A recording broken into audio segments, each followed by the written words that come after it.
Bonjour et bienvenue. Le son, il est partout autour de nous, n'est-ce pas? La circulation, la musique qu'on écoute, l'ambiance dans un bar, ça fait partie de notre quotidien. Mais est-ce que ce monde sonore si familier pourrait cacher un danger qu'on ne voit même pas? C'est justement la question qu'on va se poser aujourd'hui. Pensez à ce concert incroyable ou à cette chanson qu'on adore écouter à fond. Des moments de pur plaisir, on est d'accord. Mais si ces mêmes moments étaient en train, tout doucement, d'abîmer l'un de nos sens les plus précieux.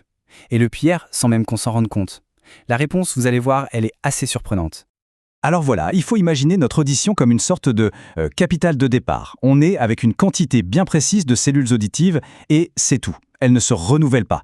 Chaque fois qu'on s'expose à un son trop fort, c'est comme si on faisait un retrait sur ce compte en banque auditif. Et l'enjeu, c'est de bien le gérer pour ne pas finir à découvert plus tard. Ok, mais comment on mesure un danger qu'on ne peut ni voir ni toucher? Eh bien pour ça, on a un outil, l'échelle des décibels. C'est un peu notre boussole dans ce monde sonore, et elle va nous aider à y voir beaucoup plus clair. Allez, regardons un peu ces chiffres, parce que franchement, ça fait réfléchir. Un concert de rock, 110 décibels. Savez-vous combien de temps notre audition peut tolérer ça par semaine? À peine 3 minutes, c'est rien. Et nos écouteurs, quand on les met à fond, 5 petites minutes. Ça montre bien que des situations qu'on pense totalement normales sont en fait ultra risquées pour nos oreilles. Et c'est là, vraiment, qu'est tout le piège. Le danger, il commence à 90 décibels. Mais la douleur, vous savez, ce signal d'alarme naturel de notre corps, elle n'arrive qu'à 120 décibels. Ce qui veut dire qu'entre les deux, il y a un énorme fossé. Toute une zone où nos oreilles sont en train de subir des dégâts irréversibles, mais en parfait silence. On ne sent absolument rien. Voilà. Cette phrase, elle résume tout. Le mal est fait bien avant que le corps ne tire la sonnette d'alarme. C'est ça qui rend ce danger si vicieux en fait. Bon, maintenant qu'on a vu le quoi, regardons le comment. On va plonger à l'intérieur de l'oreille pour comprendre ce qui se casse, vraiment au niveau microscopique. 15 000. Retenez bien ce chiffre. C'est le nombre de cellules auditives avec lesquelles on vient au monde. C'est notre stock de départ, notre capital pour toute une vie. Et le gros problème, c'est qu'une fois qu'une de ces cellules est détruite, eh bien c'est fini. Elle ne repousse jamais. La perte est définitive. Pour bien visualiser à quel point elles sont fragiles, imaginez un champ de brins d'herbe, mais vraiment très fin. Une conversation normale, c'est comme une petite brise qui les fait doucement onduler. Par contre, un son très fort, c'est une véritable tempête qui vient les coucher par terre. Et si cette tempête est trop violente, ou si elle dure trop longtemps, les brins d'herbe finissent par casser. Et là, c'est pour de bon.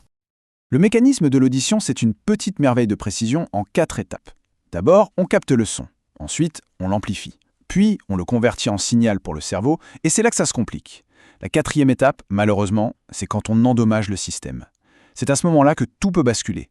Quand un son trop puissant vient tout simplement casser le maillon le plus fragile et le plus précieux de toute la chaîne. Bon, ça peut paraître un peu sombre tout ça, mais il y a une super bonne nouvelle. La voilà. C'est dommage, on peut quasiment tous les éviter. C'est juste une question de bons outils et de bonnes habitudes. Et c'est ça l'idée la plus importante à retenir. Ce n'est pas une fatalité. On a le contrôle. Protéger son audition, ce n'est pas subir, c'est agir. C'est une question de prise de conscience et de prévention. En fait, ça se résume à 3 stratégies toutes simples, mais super efficaces. La première, la distance. On s'éloigne de la source du bruit, tout bêtement. Deuxième chose, les pauses. Il faut laisser nos oreilles souffler un peu, leur donner le temps de récupérer. Et enfin, la troisième, la plus évidente peut-être, la protection. Mettre une barrière physique entre le bruit et nos oreilles. Et des protections, il y en a vraiment pour tous les goûts et toutes les situations. Ça va des simples bouchons en mousse, très pratiques pour un concert de temps en temps, jusqu'aux bouchons avec des filtres spéciaux, parfaits pour les musiciens qui veulent baisser le volume sans perdre la qualité du son. Le plus important au final, c'est de trouver la solution qui nous correspond le mieux. Allez, pour terminer, un point super important, apprenons à l'écouter nos oreilles. Parce qu'en fait, elles nous parlent. Elles nous envoient des signaux d'alerte bien avant la catastrophe. Il suffit juste de savoir les décrypter. Alors, quels sont ces signaux? Eh bien, si on a des sifflements, des bourdonnements, cette impression d'avoir du coton dans les oreilles, il ne faut surtout pas ignorer ça. Ce ne sont pas des petits détails sans importance. C'est le signal d'alarme. C'est nos oreilles qui crient au secours, qui disent « Stop, là je suis en stress, j'ai besoin de silence et tout de suite ». Et un dernier conseil vraiment essentiel, attention à la fatigue.